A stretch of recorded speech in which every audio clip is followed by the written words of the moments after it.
Hi കൂട്ടുകാരെ, ഇന്ന് ഞാൻ ഓണത്തിന് ഇഞ്ചിക്കറി വെച്ചത് കാണിക്കാം നിങ്ങൾ.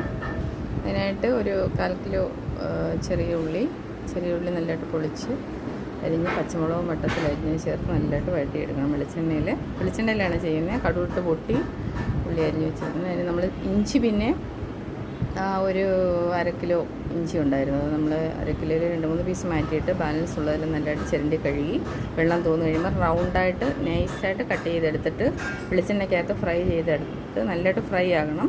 എന്നിട്ട് മിക്സിയിലിട്ട് ഒരു 2 കറക്ക് ചേർത്ത് വെച്ചിരിക്കുന്നത് നല്ലതായിട്ട് പൊടിക്കും.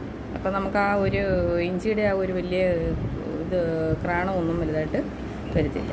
അപ്പോൾ നമ്മൾ പുളി അതിനകത്തൊരു നെല്ലിക്ക വലിപ്പത്തിൽ പുളി വെള്ളത്തിലിട്ട് കുതിർത്ത് മൂടി വെച്ചിട്ടുണ്ട് അതിൻ്റെ ഗ്രേവി.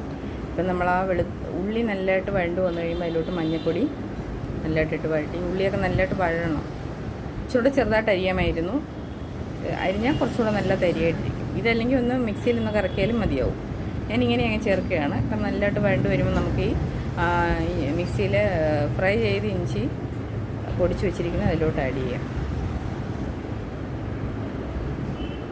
അപ്പോൾ നമ്മൾ നല്ലതായിട്ട് ഒന്നും കൂടെ ഒന്ന് വഴറ്റി ഇഞ്ചി എല്ലായിടും ഒന്ന് സ്പ്രെഡ് ആകുന്ന മാതിരി നല്ലതായിട്ടൊന്ന് വഴറ്റിയതിന് ശേഷം പിന്നെ അതിനകത്തോട്ട് നമുക്ക് മുളകൊക്കെ ചേർക്കണം. മുളകും പുളിയും പിന്നെ ഒരു ശകല ഉലുവപ്പൊടിയും കൂടെ ഞാൻ ചേർക്കും. ഇത്രയേ ഉള്ളൂ ഇഞ്ചിക്ക്.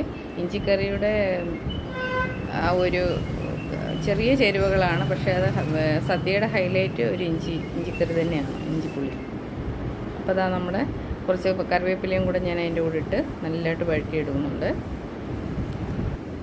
വഴണ്ട് വന്നു കഴിയുമ്പോൾ അതിലോട്ടൊരു എരിക്ക് ആവശ്യമായി, ഇഞ്ചിക്കൊരു എരി ഉണ്ടല്ലോ, അപ്പോൾ അതിനാവശ്യമായി ഞാനൊരു നല്ല ചിരടമുളക് പൊടിച്ചതാണ്, കാശ്മീരി ചില്ലി പൗഡർ നല്ലതായിട്ടൊന്ന് പൊടിച്ച് അപ്പോൾ അതിൻ്റെ എരിയുള്ള ഇതെല്ലാം ഒന്ന് പോകുന്ന വരെ നമ്മൾ വെളിച്ചെണ്ണ ചേർത്ത് നല്ലതായിട്ടൊന്ന് ഫ്രൈ ചെയ്ത് എടുത്തതിന് ശേഷം ഒരു ശകല ഉലുവപ്പൊടിയും കൂടെ ഞാൻ ചേർക്കും.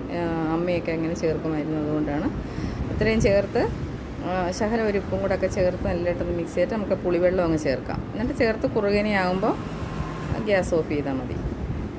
നമ്മുടെ ഇഞ്ചിക്കറി ഇവിടെ റെഡി ആയിട്ടുണ്ട്. കണ്ടോ? എല്ലാ കൂട്ടുകാരും ഇതുപോലെ ചെയ്ത് നോക്കണം. ഇനി സദ്യയൊക്കെ വയ്ക്കുമ്പോൾ എല്ലാവർക്കും അറിയാമായിരിക്കും, അറിയാത്തവർക്ക് വേണ്ടിയാണ്. എൻ്റെ വീഡിയോ കാണുന്ന ലൈക്ക് ചെയ്യണം, സപ്പോർട്ട് ചെയ്യണം. Thank you.